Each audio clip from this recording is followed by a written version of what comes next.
Good morning, students of Saraswati Vidya Mandir, Commerce section. In economics, we proceed the last chapter number 7. After the successful completion of chapter 6, foreign exchange rate, now we are in chapter 7, balance of payment, भुगतान संतुलन. क्या होता है? जैसा कि हम लोग देखे हैं कि फॉरेन एक्सचेंज में हम जिसको हम लोग foreign exchange is the refers the reserve of foreign currency with a country, और why a country hold foreign currency reserve. तो जैसा कि हम लोग जानते हैं कि हर एक देश को अपने विकास के लिए और विकासात्मक परियोजनाओं को पूरा करने के लिए विदेशी सहायता की जरूरत होती है.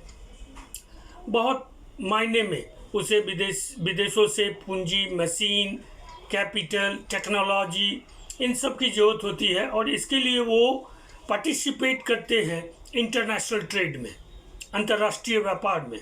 इस तरह से किसी देश का विश्व के अन्य देशों के साथ व्यापारिक संबंध होते हैं, और एक देश विश्व के अन्य देशों के साथ बहुत तरह के वस्तुओं का आयात और निर्यात करते हैं.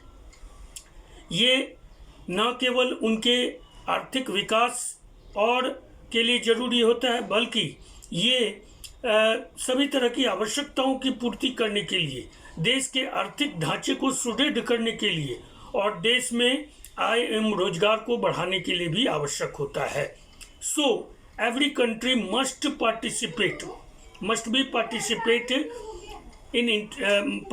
in international trade with different countries. और इस आधार पे हम लोग जानते हैं कि बहुत सारे समूह बने हैं, G15, G20, ब्रिक्स, ये सब जो है, सार्क, ये सब ऐसे ही ग्रुप हैं जिनके बीच आपसी व्यापार होते हैं. लेकिन with in one financial year या एक सर्टेन टाइम पीरियड में जो भी कंट्री विश्व के अन्य देशों के साथ व्यापार करते हैं, आयात और निर्यात करते हैं वस्तुओं का, उनका फिर एक रिकॉर्ड रखा जाता है कि कितनी वस्तुओं का हमने आयात किया, कितने का निर्यात किया. और इस रिकॉर्ड को, इस अकाउंट को हम लोग बैलेंस ऑफ पेमेंट अकाउंट कहते हैं, भुगतान संतुलन. बैलेंस ऑफ पेमेंट अकाउंट का महत्व ये है कि ये देश की आर्थिक दशा और दिशा को इंगित करता है. It balance of payment actually eight international level, balance of payment actually used as an indicator towards the economic health of that particular country. किसी देश के आर्थिक ढांचे, आर्थिक विकास की अगर आपको समझ चाहिए, तो यदि आप उस देश का भुगतान संतुलन अगर देख लेते हैं, तो आप उस देश के बारे में, उस देश की आधारभूत संरचना, आर्थिक विकास, उस देश के sectoral composition, primary sector, secondary sector और टर्सरी सेक्टर के कंपोजिशन, प्रोडक्शन, बहुत सारे इकोनॉमिक इंडिकेटर के बारे में आप जानकारी प्राप्त कर लेंगे. अगर मूल रूप से हम कहें इन ब्रॉड सेंस, तो balance of payment is enough indicator to indicate towards economic health of a country. तो बैलेंस ऑफ पेमेंट बहुत महत्वपूर्ण होता है. हाँ, ये बात अलग है कि बैलेंस ऑफ पेमेंट 3 प्रकार के हो सकते हैं. Either it is surplus. अगर बैलेंस ऑफ पेमेंट सरप्लस तब होता है जब आपके निर्यात ज़्यादा हो आयात की अपेक्षा. ये डेवलपिंग कंट्री के होते हैं. अमेरिका का बैलेंस ऑफ पेमेंट सदैव या मोस्टली सरप्लस होता है. दूसरा, ये बैलेंस्ड हो सकता है, यानी जब आयात किसी देश का निर्यात के ठीक बराबर हो. It is a very rare situation, और इट हैपन्स रेयरली, और समटाइम ही केवल ये पॉसिबल हो पाते हैं, और ऐसा एग्जैक्टली होता नहीं है. और तीसरा, जो कि डेवलपिंग इकोनॉमी का मोस्ट इम्पॉर्टेंट फीचर है, कि डिफिसिट बैलेंस ऑफ पेमेंट, यानी भुगतान संतुलन का घाटा. तो ये डेवलपिंग इकोनॉमी का इसलिए फीचर होता है क्योंकि डेवलपिंग इकोनॉमी में अधिकांश आयात हम लोग करते हैं बहुत सारी वस्तुओं का, और निर्यात बहुत कम कर पाते हैं, और इसलिए हमारा भुगतान संतुलन सदैव घाटे का होता है। But government always try to adjust it, और इसको हमेशा बैलेंस करने का प्रयास करती है फ्रॉम डिफरेंट मेथड्स। उसके लिए वो निर्यात को बढ़ावा दे सकती है, एक्सपोर्टर को मोटिवेट कर सकती है, बहुत सारे रिलैक्सेशन दे सकती है। अब जहाँ तक इस चैप्टर की शुरुआत है, तो सबसे पहले हम लोग बैलेंस ऑफ पेमेंट को जानेंगे कि ये होता क्या है, भुगतान संतुलन होता क्या है। हमने जैसा कि कहा है कि बैलेंस ऑफ पेमेंट और कुछ नहीं बल्कि ये बीओपी अकाउंट है, एक खाता है जिस खाता में हम अपने निर्यात और आयात का, एक्सपोर्ट और इंपोर्ट का हिसाब रखते हैं। तो एक बार हम लोग इसको देखें, बैलेंस ऑफ पेमेंट और बीओपी अकाउंट्स मीनिंग क्या है। It is a systematic financial statement, यह एक व्यवस्थित वित्तीय ब्यौरा है। It is a systematic financial statement of accounts showing all monetary transactions of country with the rest of the world.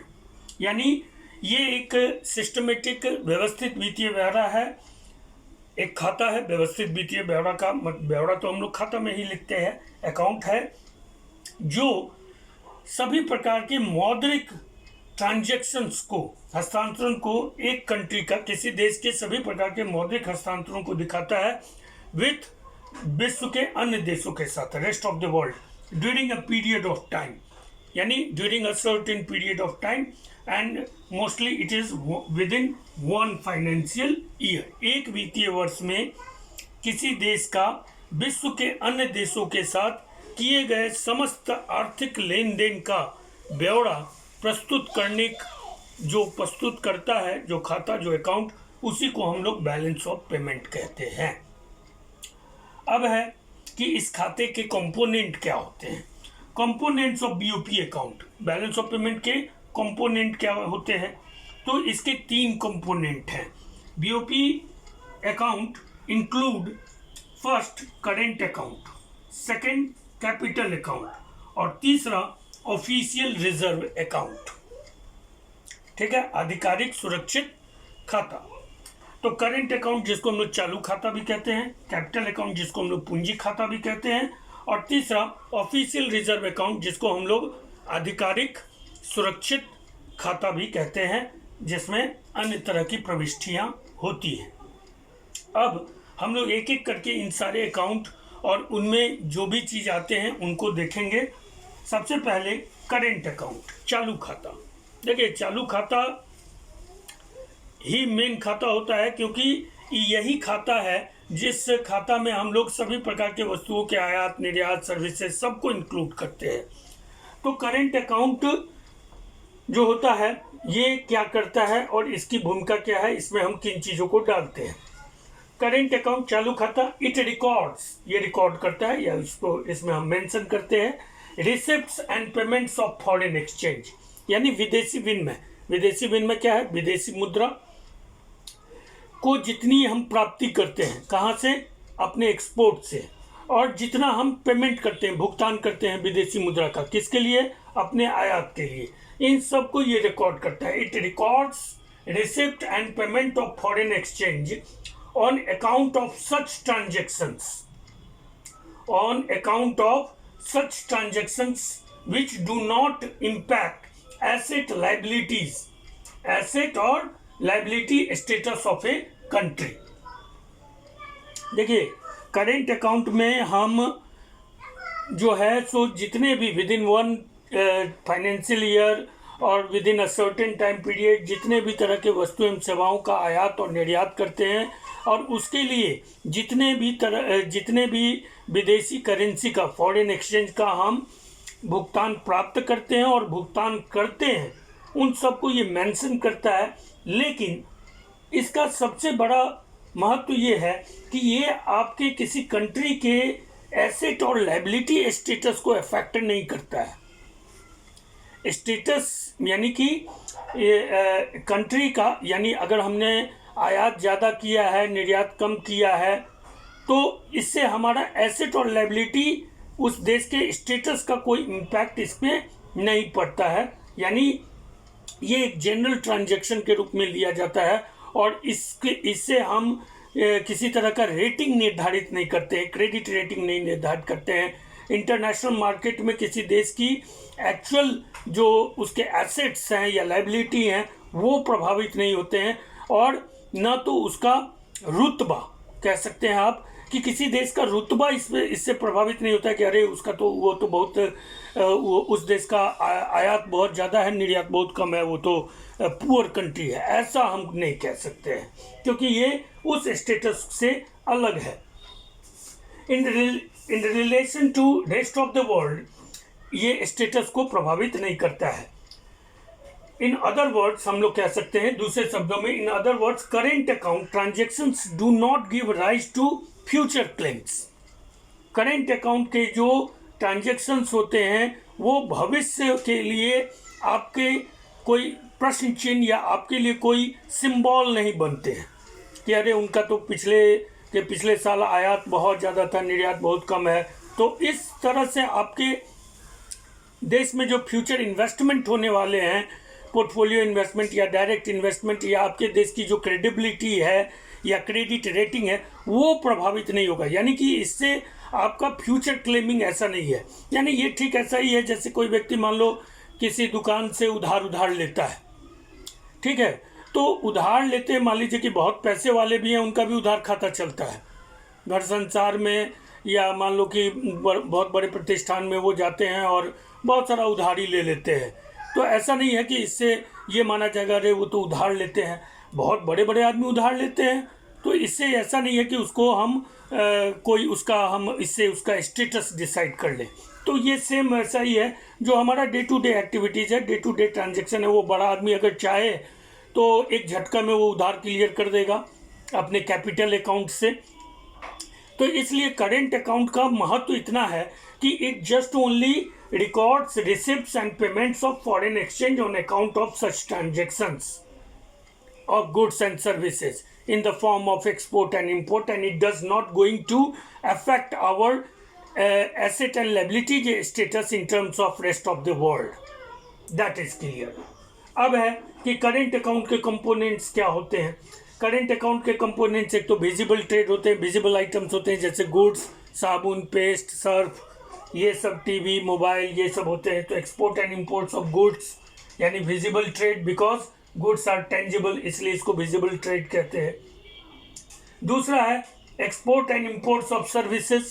Service को तो हम देख नहीं सकते हैं क्योंकि because service are intangible, services क्या होते हैं, इनटेंजिबल होते हैं, टेंजिबल होते नहीं है, तो इसलिए इसको इनविजिबल ट्रेड कहते हैं, इसको विजिबल ट्रेड कहते हैं। तो ये करेंट अकाउंट जो होता है वो विजिबल ट्रेड यानी ट्रेड ऑफ गुड्स और ट्रेड ऑफ सर्विसेज यानी इनविजिबल ट्रेड दोनों को शामिल करता है। इनविजिबल यानी सर्विसेज का एग्जांपल जैसे आप कहिएगा कि कौन सा इनविजिबल ट्रेड हो गया या सर्विस का ट्रेड किस मायने में होगा, तो जैसे इंश्योरेंस सर्विसेज, ठीक है, तो ये हो गया। अब जो इनविजिबल ट्रेड होते हैं जिसमें हम सर्विसेज का एक्सपोर्ट एंड इंपोर्ट करते हैं, इसको फिर हम further classified age factor service and non factor service, साधन सेवा और गैर साधन सेवा। फैक्टर सर्विस क्या हो गया, फैक्टर सर्विस हो गया जैसे आपके यहाँ के डॉक्टर इंजीनियर वहाँ जाके काम कर रहे हैं, दैट इज फैक्टर सर्विस। आपने अपने किसी चीज़ कैपिटल या बैंकिंग सेवा को दिया है विदेश में, that is factor service.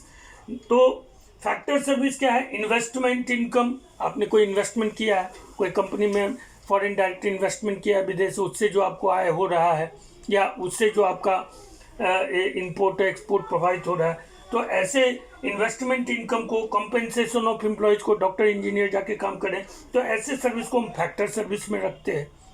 Factor आपको पता है ना, 4 फैक्टर होते हैं, लैंड, लेबर, कैपिटल और एंटरप्रेन्योर। तो इस रूप में, इस चारों रूप में अगर कोई जाकर के सेवा करता है और वहाँ से कमा कर भेजता है तो that is mention in current account as a factor service, export of factor service. या आपके यहाँ विदेश के डॉक्टर इंजीनियर आके काम करते हैं और वो उनका पैसा हमको विदेश भेजना पड़ता है, वो खुद भेजते हैं। तो that is factor service export. Export हो गया, वो इंपोर्ट हो गया, वो आयात में आएगा। और जो आपके डॉक्टर इंजीनियर काम करें विदेशों में, वो निर्यात में जाएगा। दूसरा है non factor service. Non factor service में ये 4 फैक्टर के अलावा जो सर्विसेज है, जैसे बैंकिंग सर्विस, इंश्योरेंस सर्विस, इसको हम लेते हैं, ठीक है। और तीसरा कंपोनेंट है करेंट अकाउंट का, वो है करेंट ट्रांसफर्स। करेंट ट्रांसफर्स में हम लोग क्या लेते हैं, तो जैसा कि नेशनल इनकम में भी हम लोग पढ़े थे कि ट्रांसफर पेमेंट्स होते हैं, जैसे कि वर्ल्ड बैंक, एडीबी, आईएमएफ, इन सब से, जैसे बिहार शिक्षा परियोजना, साक्षरता अभियान, कुष्ठ उन्मूलन अभियान, पोलियो उन्मूलन अभियान। तो अभी कोरोना को लेकर के बहुत सारे एड, सहायता राशि हमको मिलती है विश्व के विभिन्न संगठनों के द्वारा, देशों के द्वारा।